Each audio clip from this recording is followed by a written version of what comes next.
first tripped across her book when Jordan was 2 years old. We did not have a diagnosis for Jordy.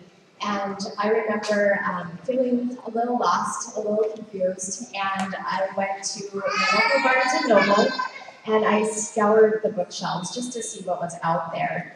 And I tripped across this book called Changed by a Child, and it was an incredible read for me. It is a series of just different emotions that I think that we can all relate to. Gratitude, energy, pain, nurture, patience. It was just a series of ideas that really had encompassed everything that I had been experiencing, and for the first time I realized that someone out there got it, and that I was going to be okay. And so here we are, 14 years later, and I found out that Barbara is from this area, and I was thrilled. So it must have been a number of months ago that I picked up the phone and I called and said, hi, I'm Beth, and my voice was shaking because I was really nervous because I've been reading this book for 14 years, and it's been a wonderful companion to me. And Barbara and I just got to know each other over coffee and had a wonderful time visiting. And so I am pleased to turn this over to Barbara this morning, who's going to share with us a bit more from her book and open up the discussions here. So Barbara, welcome. Thank you.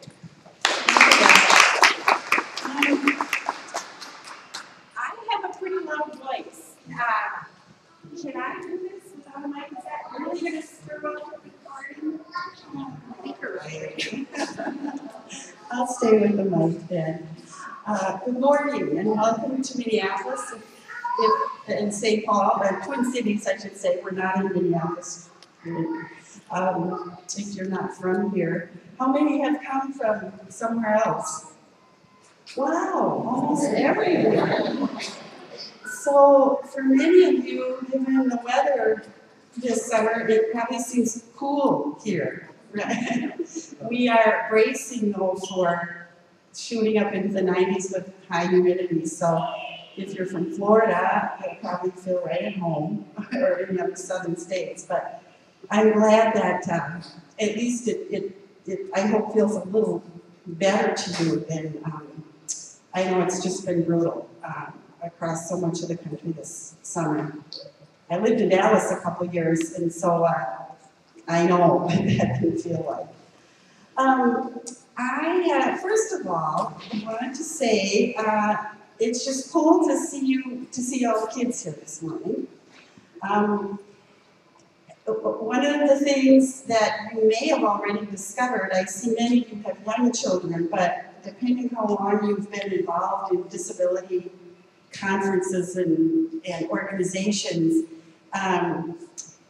you can find that you can attend conference after conference and meeting after meeting, and often it's just parents or it's just professionals. You're not seeing the people we're there to talk about or the people we're concerned with. So I welcome you and your children, and I'm delighted you brought them. I'm not going to talk at you for an hour today. That isn't my goal. I'd like to have some conversation, find out more about you. Beth did want me to read from my book, and I've got some readings picked out. You know, first of all, I'm 65 years old. I have a son who happens to have Down syndrome. I wrote my book. My goal was to have it be a universal in application. And I met with, well, I already knew many parents from having worked for ARC and just my own involvement in disability advocacy and organizations. But I also recruited, like every parent I could find, to read parts of my book for me to be sure they would find themselves there. Nevertheless, my son is 32 years old, and the world has changed, is changing around its perception and understanding of disability and of all diversity. I think It's getting to be a tiresome buzzword in a way, but this is the world we live in, a very diverse world in many, many, many ways. And that is having positive effects, I think, for those of us who have children who in the past had much more negative labels, or labels that now sound negative to us, you know, but I'm sure you still encounter people who talk about birth defects and handicap, and for this generation, I hope that that's kind of like, you know. But the point I'm trying to make is you yourself grew up in a different world than I grew up in. Your own internalized, you know, perceptions and beliefs about disability prior to having a child and having this be part of your life in a very profound way were probably different than the ones that I took in. You may have gone to school with kids with different disabilities and special needs, which I did too, but they weren't identified or helped. They were, you know, the problem kids in class that nobody hung out with. So what I'm trying to get to is how you think and how things sound to you may be different. And I don't want to make assumptions about what you think and feel. So even in some things, if some of you have read my book, there might be some things in there where you go, you know, that seems dated, or that doesn't resonate with me. So I just want to acknowledge the gap, so to speak. And I want people to speak up. You know, if I say something or read something, you think, you know, that just doesn't, I don't think people think like that anymore, or that doesn't reflect our experience. I'd like to know that. I've already learned from going on your website, and one of the questions I have today that I think some of the kids here can answer is, who's got an iPad? And who's got an iPod? Yeah, I saw some people, and I have been thinking for some time that that we should get one for my son, and both maybe an iPhone and an iPad, and you know, ironically, that's his dad's business. But you know, the cobbler's kids never have shoes, right? You know, so my husband came out of the more of the hardware, you know, software development for big corporations kind of world. So he's not a first user, and it took me a long time to say, well, fine, I'm getting one, you know. But anyway, reading your website, I'm like, man, I'm going out this weekend and get that for my son.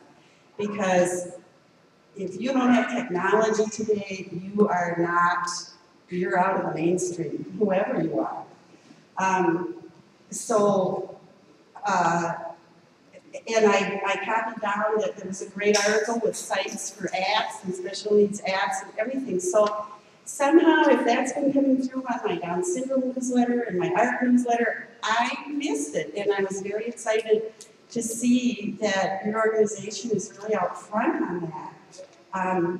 And you know, you just have to see one picture of a kid using it to say to yourself, yeah, my kid can do this too, or we're sure going to give it a try. So I commend you for that. And that's probably another advantage you have being from a younger generation who's grown up more conversant. Let's see, what else? There were a couple points I wanted to make. And then I wanted to ask, I can already tell we have a lot of youngers, but how many people have kids birth to free? With 1P36 or just in general? Yeah, with IP 36, yeah, 36. 1P. 1P, I'm sorry, yes, iPad. Maybe you need to rebrand. Okay, so how many was that with really little? Okay, and how about 4 to 6? Okay, 7 to 10. All right, 11 to 15. Over 15? A few. Okay. Are any of you adult? Are your kids grown up yet? They're still teens? What? My daughter's 20, she's 21, she's almost 22. Okay. You have a 21-year-old and 18. 18. Okay. Okay. Obviously, since I wrote Change by a Child, which was published, that fall of the year it was published, 1997. It still is in print, in paperback, and I brought some hardcovers today, and we're going to have kind of a raffle, because I just have 10 left. So we're going to raffle those off, but then I'll hang around to sign those, and if anybody else also happens to have my book, or you just want to chat with me, that's fine, I'll be around. At any rate, obviously, my son was, I can't subtract, 18 when my book was published, and so I've embarked on a whole other stage of this journey, but it is not one that you need to worry about yet, except for these gals. But I wanted to get a sense of how old your kids were, where you're at on this trip. What else do you want to tell me about yourself? What do you find?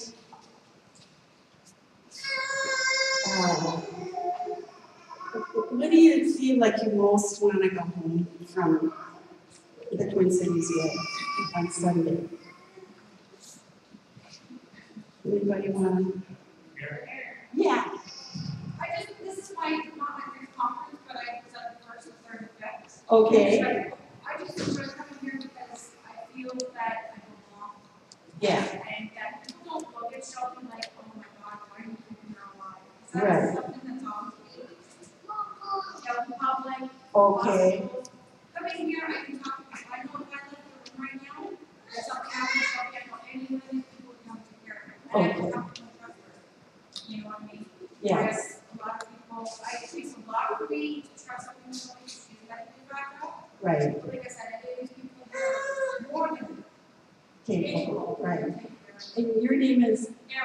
Erin. Erin. So Erin's talked about coming to the conferences because she feels like she belongs. She feels safe with her child. She trusts the people she's with. It takes some of the pressure off her because she knows the people around her could respond to anything that might happen with her daughter Shelby, who's medically fragile. So she's touched on, I think, issues we all feel. The lack of understanding that we, whether real or not, that we perceive or are anxious is out there when we go out in the world. Erin? Yes. I'm sorry. Erin also, I think, raised, one of the really hard things, and I tried to, I'm not interested in sentimentality and, oh, aren't they sweet, or aren't they this, or you're such a hero, you're such a saint, please. Oh, that's not the life I live, and I don't think that's the life you're living. And Erin, put a really tough one out there. People either saying to her or implying, or she's feeling, they're thinking, why do you keep this kid alive? And that, like, damn, who has to, besides the mothers of murderers, and even they aren't at fault for that, probably, who should have to justify their child's very existence? But these are very powerful emotions, and people make very reasoned arguments on both sides of that question. It is considered an okay topic for debate and discussion. And I'm sure I don't have to tell any of you, in the political and financial climate we're in right now, these questions get a very sharp edge. And so what I wanted to do, I was inspired to write this book because I was working on school inclusion. Our family broke the ice in our district. Our son was the first child with a Down syndrome label or a mild mentally handicapped label to be fully included in our district, which I'm from Edina, and it's one of those, top 100 schools in the U.S. districts.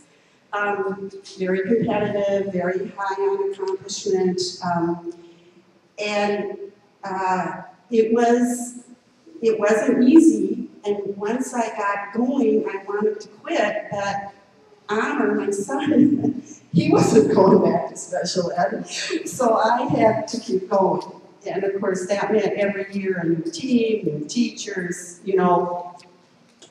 and it was hard. But at any rate, people started to call me because there was kind of this big school inclusion movement going at the time. And, can you be on a panel or can you do this? So I didn't even know this movement was out there till I started doing it.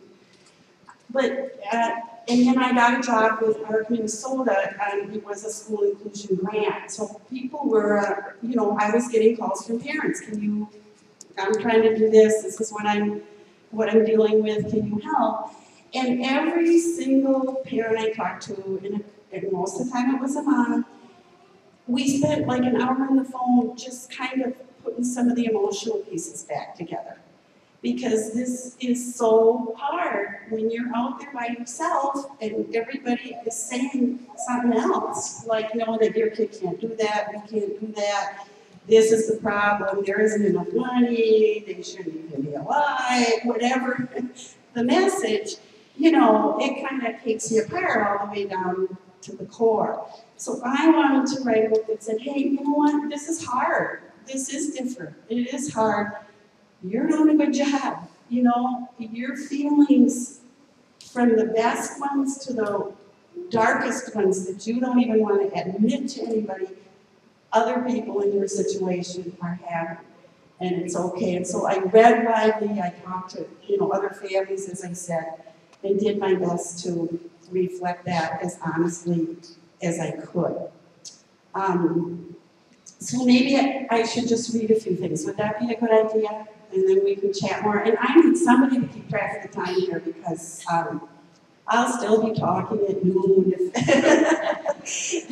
Beth and I met for coffee and she didn't know it, but her whole day was blown. It was 2 o'clock. I was like, oh my God. I had no idea of the time. Let me get my book. I picked out a few things. I hope these are ones that resonate with you. And if there's some particular topic, you'd like to hear a reading on, then just let me know, okay? As Beth said, a lot of them are just on, the names of emotions. Some are about difference, prejudice, those things about, social attitudes. There's some on politics and how politics, the political is personal, as the feminists coined that in the 70s, but you really feel that when you have a kid with disability because you're always being urged to get out there. Just because you don't have enough else to do, why don't you be a lobbyist for your kid? It's like, please. Okay, so enough. Why don't I start with, I always like to read this one called Dreams.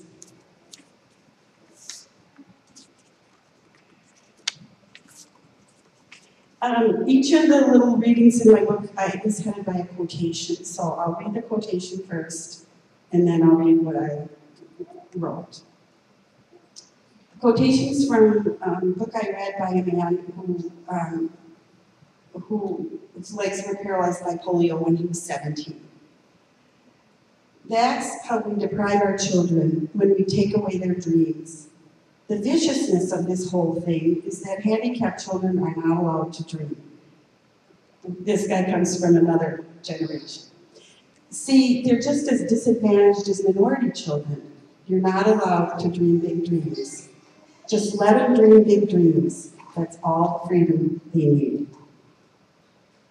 As expressions of our wants and deepest desires, dreams shape our picture of the future and fuel our will to live. Nightmares, on the other hand, embody our fears and undercut our hopes. When we follow our nightmares, we limit and even turn away from our lives. But sometimes our dreams can frighten us more than our nightmares. For when we envision and imagine something more, our choices and our responsibility for action expand. As Nelson Mandela said, our deepest fear is not that we are inadequate. Our deepest fear is that we are powerful beyond measure. And by the way, this has become almost a cliche now, but it was kind of new when I put it in there. But I'm told that Nelson Mandela didn't actually say that. It was Marianne Williams who wrote, what's the name of her book? People know that, Power of Miracles or something like that. Williams or Williamson? Anyway, Nelson stole it from her. Now it's out there. It is important to acknowledge and name our fears, wily creatures that will go underground and sabotage us if we don't call them out and confront them. But first and last, it is vital that we dream for ourselves, for our family, for our child. We need to dream and teach our child to dream, remembering that to deny dreams is to disable the spirit. Our power is in our dreams. Let me dream boldly, and let me raise a child who is a bold dreamer. I think that your biggest single task with your kids is to maintain and encourage and nourish their spirit, because they're going to need all that they got. And then, when a child is empowered, they want to do things that maybe you don't want them to do, or you're afraid for them to do. So it's important to think about risk, which is very hard for those of us with vulnerable children. Children who are more vulnerable than all children, because all children are vulnerable. Risk. The quote here is from a man named David Dawson, who has Down syndrome. He grew up in Seattle, I think. And he's talking about learning to ride a bike and being able to ride his bike around. And he says, and this was something he wrote himself. I had a book and he wrote this, it's in his own handwriting. From risks I learned. From getting lost, I found my way. Finding my way, I learned about my neighborhood and city. When David Dawson says that he found his way from getting lost, he means it literally. It was when he got lost biking around his neighborhood that he finally learned to get around town on his own. But David's words also provide us with a metaphor for the way we all learn. When we try something, we take a risk. We may get lost by making mistakes or becoming confused. We may even lose our sense of where we were headed when we started out. Through trial and error, we solve the problem, we find our way, we learn. Whether we are learning a new external task, such as inserting a gastronomy tool, or embarking on an internal effort, such as changing the way we approach problems, it is vital that we take risks even though they may result in our getting lost. David is telling us very explicitly that taking risks and getting lost are not unfortunate elements in a failed effort, but essential steps in learning that from getting lost, we find our way. The next time I make a mistake or feel lost, I will remember that it is an opportunity to find my way and to learn. The next time I find myself frustrated or angry at others' mistakes, I will remember that they are finding their way. And I forgot that this one was more about the parenting role. I do have a reading in here called Freedom. I think it's called Freedom. Is Beth still here with her book? Oh, she's busy. Just look up Freedom back in the index and tell me the page. Well, in the meantime, I'll read another one. It's always hard to decide what to read. Yes, faith, that's a good one.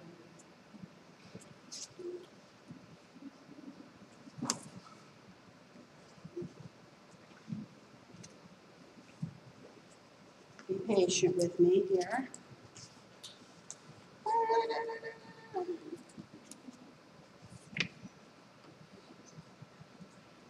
Faith. The quotation is from my dad, who spoke up at a parents' conference, speaking about his 5-year-old daughter with Down syndrome. And he said, "I hope I outlive her." Our desire to outlive our children with disabilities is the exact opposite of the typical parental wish to raise a child to adulthood and precede her in death. Under normal circumstances, a special sympathy is felt for the parent who loses a child, even when that child is an adult, because it seems a reversal of the natural order of things. Our wish to survive our child says a lot of things. It says that we want to be there always to take care of her because we know or fear that she can never take care of herself completely. It says that we are afraid to think of her as a ward of the state, totally dependent on institutions and bureaucracy. It says that we hesitate to ask her brothers and sisters to shoulder the responsibility for her care. It says we disbelieve or are unsure that anyone else would love and care for her the way we do. And we are afraid to ask or expect anyone to do so. Buried in a wish is our silent cry. Who will love her as we do? Let me, and I put some of these in the I or the me voice, obviously that's poetic I. Let me have faith that someone will care. Let me not decide that we, her parents, are the only ones who can ever love and look out for her. Let me accept that I cannot control this sequence. Whether I am living or not, she must go out into the world as who and what she is. She must ultimately depend, as we all do, on others. I wrote this in 1997, but it wasn't until 2007, after practically killing myself, trying to keep my son functioning with supports in a duplex we owned, living quote independently, even after he became severely ill with life-threatening sleep apnea and resultant mental health problems, that I faced the fact that we had to do something else, and because of his medical needs at the time, the best place I could readily find that had the nursing and 24-hour awake support was a group home, which had been my nightmare for him. I thought that, I know that I always believed in promoting my son's independence. We had taken many risks with him that were often explicitly disapproved by other families of his peers with disabilities or other people generally, my own family. And yet, I still hadn't quite caught on that I had to get out of the picture. That Honor needed a life that could go on with what he needed, that didn't depend on his dad and me. And we get so used to this and doing it ourselves that becomes like a foreign idea. But it dawned on me, it's easy when you're in your 20s and in your 30s and in your 40s to not realize that you are not going to be there all the time. And it was only as my husband and I approached retirement, and we're also getting not only fatigued, but ill ourselves from the stress of what we were trying to do, that I realized I wasn't doing Honor a favor. Even if he had to be in a situation that I saw was flawed in many ways, it was better that it was his. And if his dad and I went down in the plane crash tomorrow, his life would go on. There would be someone there in the morning when he got up, and someone who knew his med drill, etc., etc. So I still had a phenomenal amount of letting go to do. You never totally let go. You're joined at the hip with these kids. I mean, I say that to Amr. Amr, you know, we're joined at the hip and neither of us likes it. You know, he doesn't want to be that dependent, emotionally or any other way, on his parents. But there's a certain reality to it. It's a relationship with this child is unlike, it's similar to, but different from also your relationship with your other children. At least that's been my experience. And there is, because of the intensity of physical cares, the emotional component, the anxiety, all the extra stuff you do for this kid, you are knit together in a way, you know, that you don't really want to ever sever. But, and I know that, you know, Honor will always, when he was born, his dad said, when he finally accepted what had happened, you know, he said, well, he'll be our boy forever. And in the introduction to my book, I wrote, no, Honor will not be our boy forever. Honor will grow up.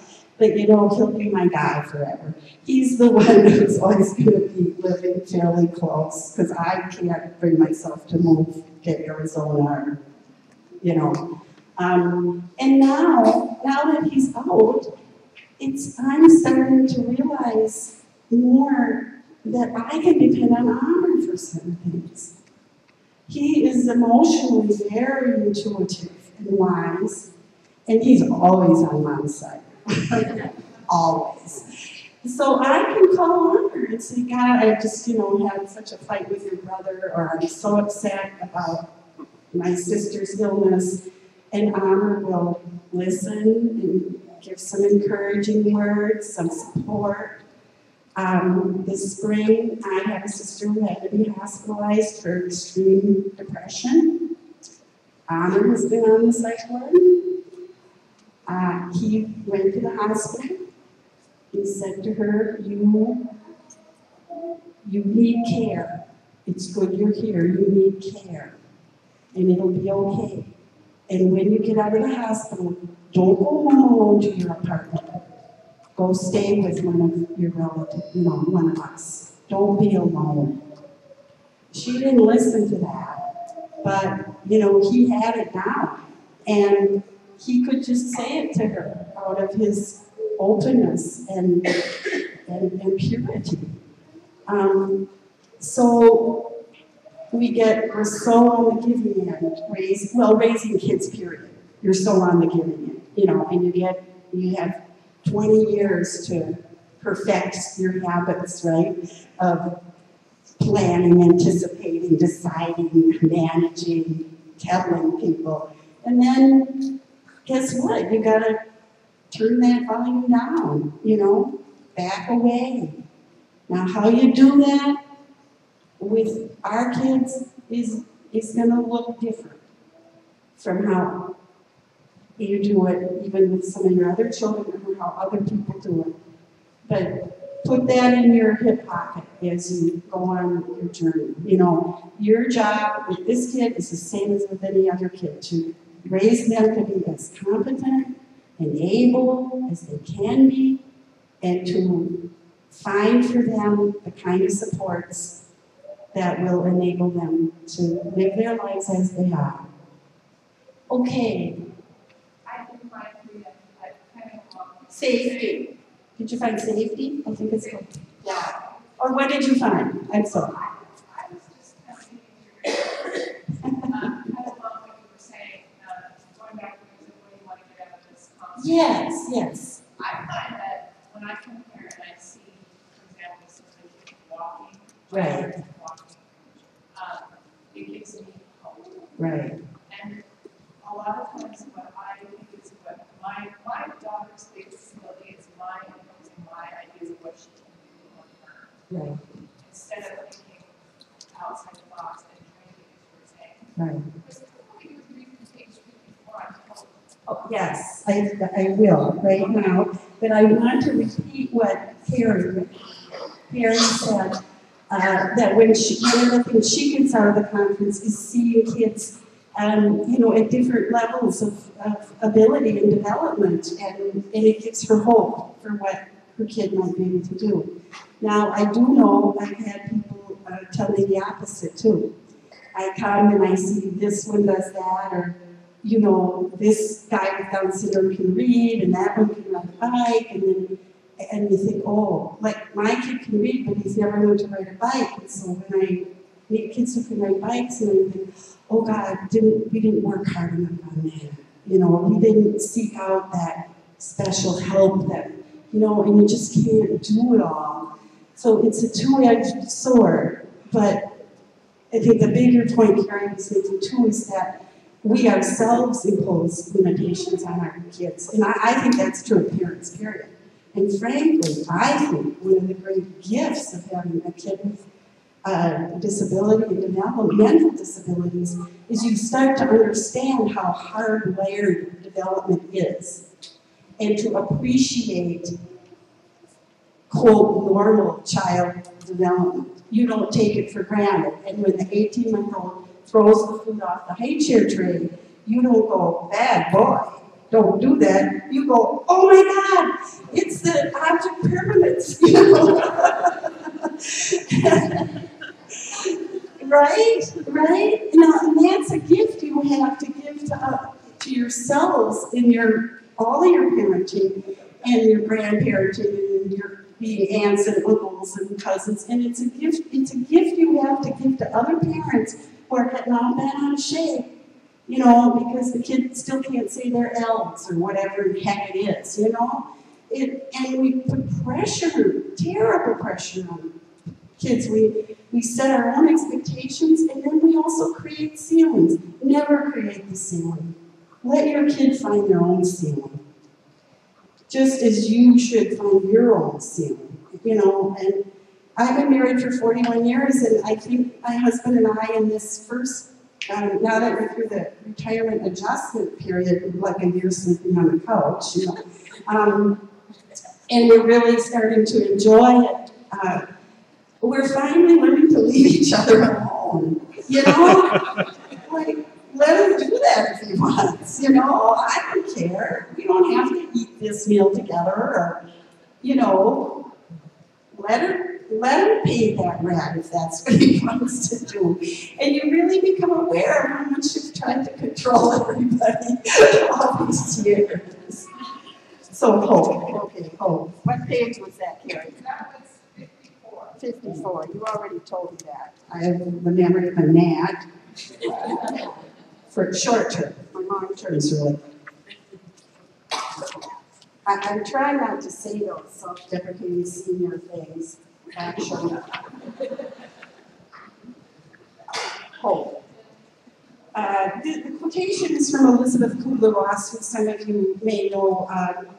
She was the first person to really research death and dying in the medical setting. She's a doctor, and she's deceased now, but and she wrote a book and defined these 4 stages of response. At any rate, and I read that book, the name of which I can't remember, but it's in the back. And she wrote, if a patient stops expressing hope, it is usually a sign of imminent death.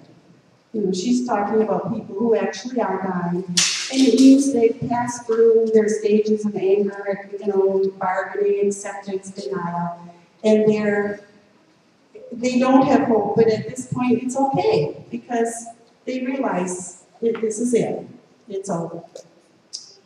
Often others seem to feel a special responsibility to puncture our hopes. They say things like, you know she will never learn to read, or you need to accept that he doesn't know what is going on around him, or he's doing well now, but he will reach a plateau. Those are things, I didn't hear the second one, but I heard the first and the last. They would say we are in denial, that our dreams are, quote, false hopes from which we must be protected. God forbid anyone should go around entertaining false hopes. But in a certain sense, what other kind of hope is there? Hope is the thing that is willing to take a chance on the future. And who is audacious enough to say what the future will bring?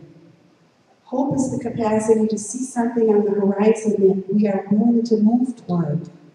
If our hope gets us from today to tomorrow, and in that new day we are ready or able to deal with something we thought we couldn't face, then hope has done its job. There's a worse thing than false hope. It is no hope. I have a niece with attention deficit disorder and OCD. I hate these initials, obsessive compulsive disorder. She's 15. It's a very dangerous age for a person with these sometimes poor judgment and impulsive behavior. And so her family's been in intensive counseling. She has 2 parents who are older, only child, oh my God. You can imagine this scenario. The kid doesn't take a deep breath and mom and dad are both of them notice. At any rate, the counselor recently told them, well, you know, my niece, she got B's, but she got a B in geometry. And the counselor told them, you know, she won't be able to get into a good school, a good college. She might not even be able to get into X, and she may get a state university. You know, I'm like, that was so needless and untrue.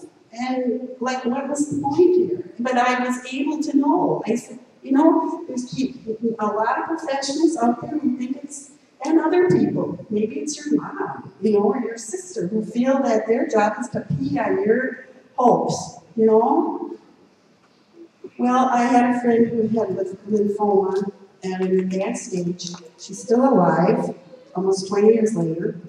But one thing she said to me was, you know, the thing about denial is it really works. So you call it what you want here, you know, but you're trying to get through the day when you've been up 5 times in the night, right? If I were writing this book again, I'd write one on, well, I did write about sleep, you know. And at poor Beth, I really took her to the ringer. She's describing her nightly routine. And I'm like, no. I put money on the fact that every one of you is sleep deprived because it comes with this territory. And I got good news and bad news. The good news is, you know, you're not going to die, hopefully. You're going to make it, but the bad news is it takes a toll. It takes a huge toll. You know, physical illnesses, even the minor ones, you know, you keep getting the cold, you keep getting the sinus infection, you keep getting the bladder infection, whatever, you know. Depression, maybe at mild levels, maybe at deeper levels. I've been through 2 major depressions, you know, situational. There's a lot of genes in my family that aren't on my side on that topic. But in both cases, I can see the circumstances, you know. Because there's a point where your body, no matter what your brain is saying, your body just says no. And the way it says that is to just knock you on your butt if you're not listening to it. And now, I know you're thinking, well, fine. Yeah, like who's going to get out, you know? Newsflash, there's nobody else here to do that. I used to read those articles about, you know, how to beat stress. Take a hot bath with candles. That's worked really good for all of you, right? You didn't even need to go to the second one, whatever, you know. Go out and do something fun, you know. And I think, yeah, swell, you know. I can take all the hot baths I want. It's not gonna help the fact that this kid bangs his head at night and I get up and put his head on the pillow from the foot of the bed and cover him up again until the next time he starts banging it. And I did that for years, and if you had asked me if I was sleep deprived, I would have said no.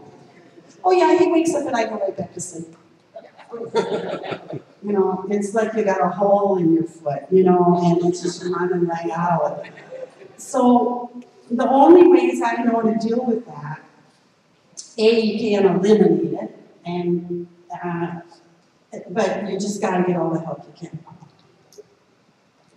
And whether, now I was in a position to be able to not work, which caused me a great lot of grief on one side, but enabled me to be home with my kids, and except to get them off to school, you know, I didn't have to be here in the office at 8 a.m. We had a very comfortable income, and I could always afford to have babysit. You know, if I could find ones that were good enough, I could afford care. My husband and I were always able to get away on a vacation ourselves, and we always did that. But what it did was, it didn't encourage me to ask for help from my family and people around me. In a way, it reinforced my isolation with my problem. So you see what I'm saying? So the fact that you maybe can't afford that doesn't mean you can't get it. And sometimes I observe that people who can't afford it attract more help, you know, than people who can and seem to be solving everything on their own. And money helps. I mean, there's no two ways about it. And if you can solve a problem created in your family because of your kid with a disability or anything else, you can solve it with money. For God's sake, do it, you know? Or if someone is willing to help you out in that way, do it. But getting away by yourselves is so important, both individually and together. And I know in this generation of parents, they don't want to leave their kids even if they don't have special visions. There's a real anxiety about trusting other people and thinking the kid's going to survive. And trust me, they're going to survive, and they're going to learn. And it's a tiny percentage of, you know, horrible things that happen when your kid's with a caregiver. And you can't. It's like defensive driving. You know, you drive defensively when you entrust your kid to other people, but you can't guarantee anything in this life. And if you, I mean, I'm saying this in a very directive way because I feel it so deeply. If you don't give this to yourself, you know, you're trying to operate on starvation rations, and that, it just doesn't play. You will pay the price. So, and there's an old British TV sitcom called Are You Being Served in a Department Store? Where you might know Mrs. Slocum, and she says, and in that I am unanimous. What's coming up for you as I'm talking? I have no idea of the time. How are we doing? Okay. Well, you guys are running the schedule, so just don't be, you know, I mean, I'll go on and on, you know, so I have to be managed. Somebody has the hook. Okay, so what's coming up? What do people want to talk about when we say or ask for as we listen? And you know, I can cover it, so don't worry, but. This is our first conference, and just a sec. You can get this seriously. Try that second microphone. They're recording, so they want to hear everything. I try to work without the mic if I can. But, you know, you gotta do it. Another mic actually on. Well, we're here, and this is our first conference, and my daughter is 17, and we weren't diagnosed till she was 10. So when I was coming here, I've been very excited to come here because to see other people, and my first thing when I found out about the group was that we are not alone, because I've never met anybody else that has our #1 chromosome. And when my daughter was diagnosed, she was like, that's all right, I'm #1. And I'm like, you are right, you are #1.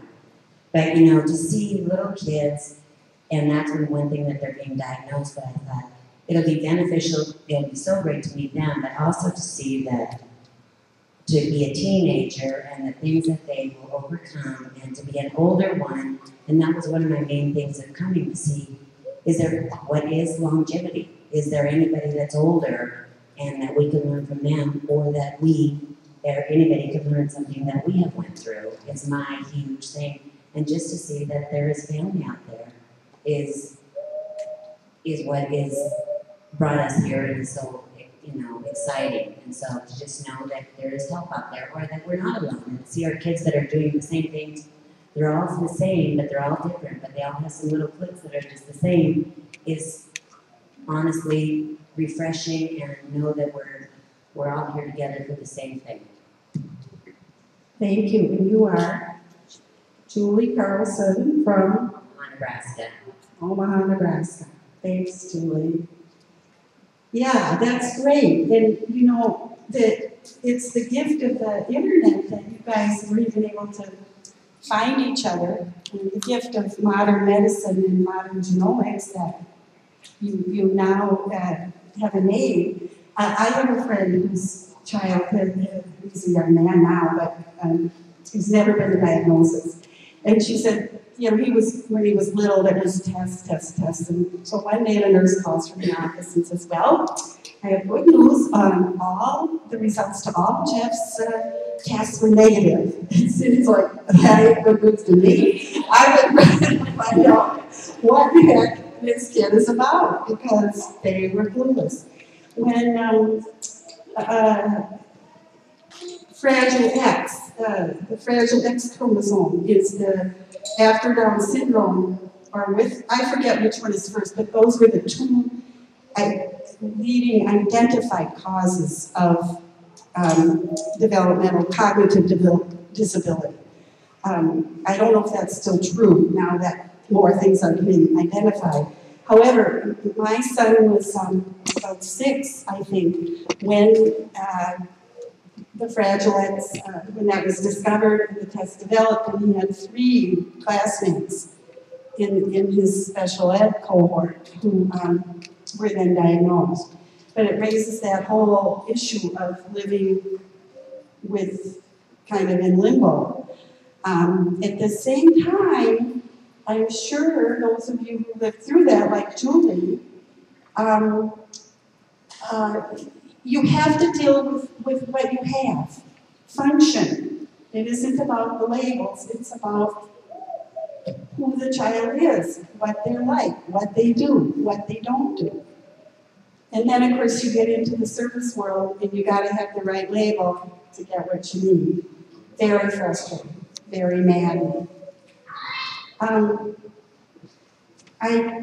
Let me just look at what else I tabbed here. I do know one topic I'd like to talk about that Julie's comment raised was, and also Aaron's back at the beginning, the value of coming together in an enclave, so to speak, with people with whom you share this commonality and this huge thing in your life.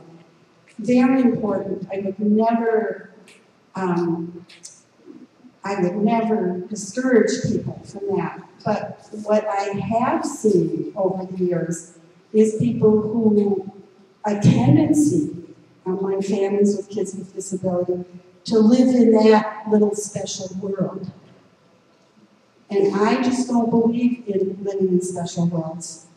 Whether it's, the senior tower or the ghetto,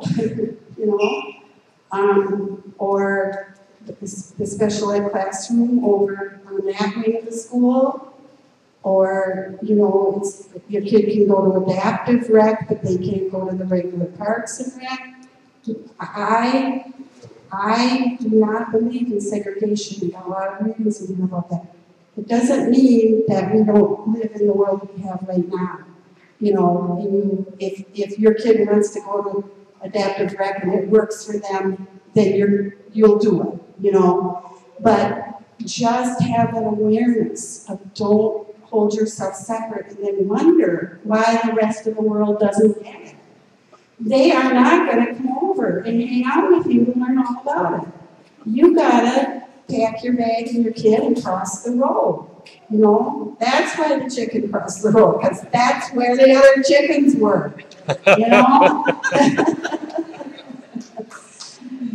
I just came from a, quote, cutting-edge, intensive meeting of people at our local art, which is very forward. And, parents there are still saying, that we were supposed to, like, what is your vision, or what do you think is a good goal kind of thing for the organization to work on. And people are still saying, how do we get other people to understand? The way you get other people to understand is to go out there and be with them, insist on your place with them, insist on your child's place with them, and have them experience what you experience. You can explain sex morning, noon, and night, but till you have it, you're not going to get it.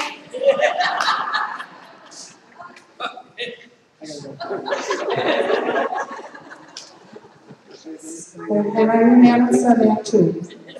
Okay, here's the one I wanted to read. It's called Safety.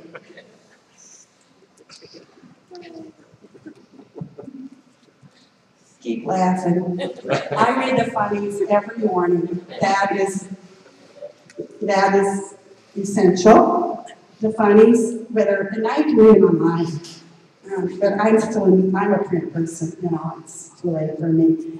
But, and I get some magazines that have cartoons, and, it's like no matter how bad life is, God, the New Yorker's coming on Monday,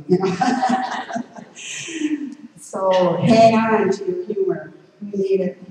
Safety. The quote is from a 1960s Army recruiting poster. Freedom is not free. Our realistic acceptance of our child's disability teaches us that her freedom to do what she wants in life is compromised. Our awareness of her vulnerability teaches us to be extra vigilant and cautious. Our fears about what could happen to her entice us to limit our dreams and opt for safety.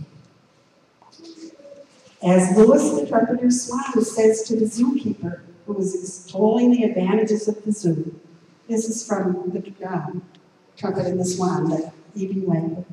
Safety is all well and good. I prefer freedom. Safety is all well and good. I prefer freedom. To help our child enjoy all the freedom she can, we must take up arms against fear. We have to take risks and encourage our child to take them. If she doesn't learn to take calculated risks while still under our care and guidance, how will she be able to do so when we are not there all the time? Without practice, how will she know which risks are reasonable and worth taking and which are foolish or too dangerous?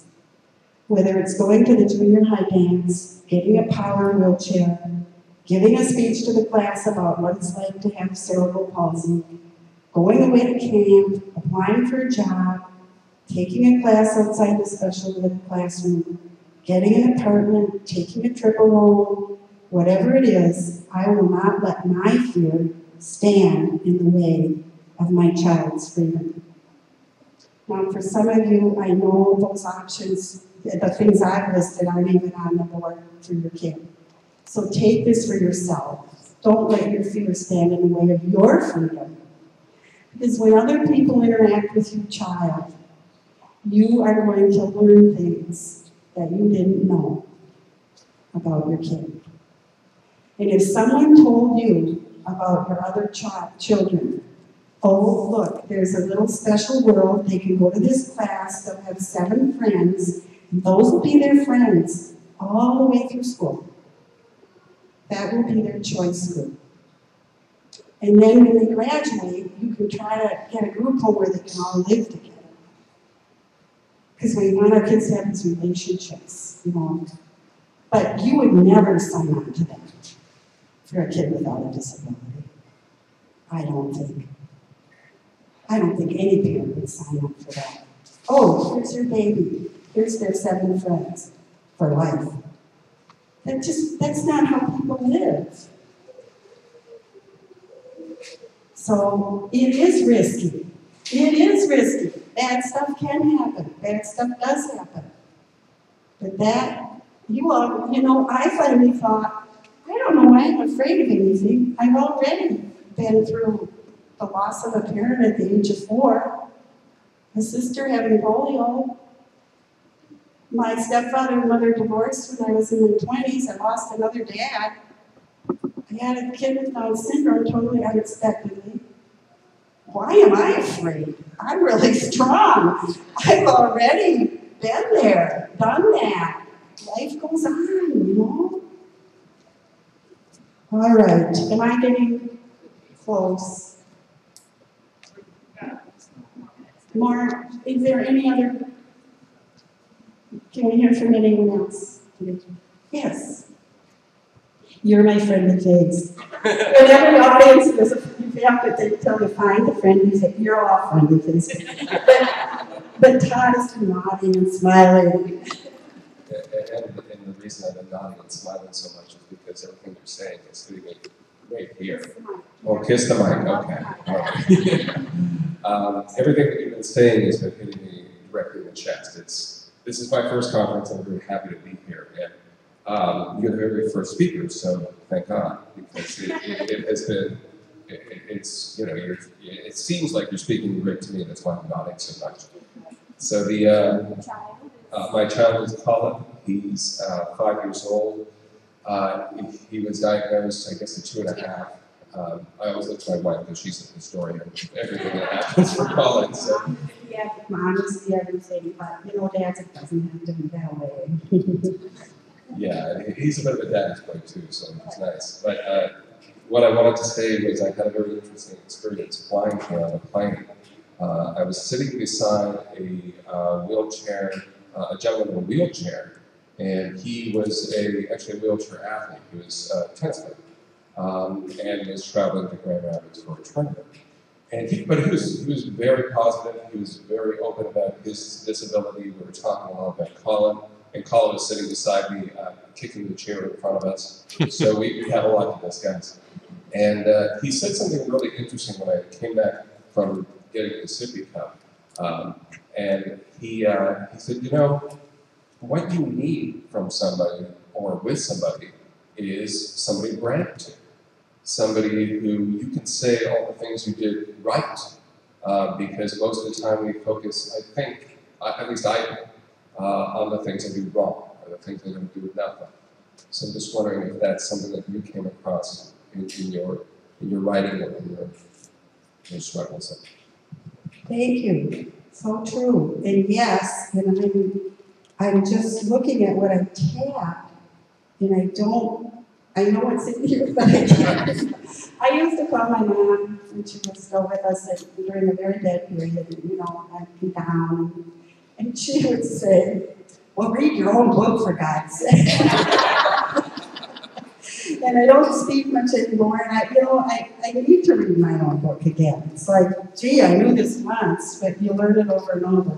But yes, and that was one of my motivations here. I know there's one reading in here where, you know, it analogizes parenting to baseball. Like, you know, if a batter, who hits 500? Not even Joe Mauer, you know, when he's healthy. And that means, you know, that for every time you bat, one time you strike out. And so as a parent, you know, you're not going to bat 1,000. You're not going to. If you can bat 500, 400, you're doing damn good, you know?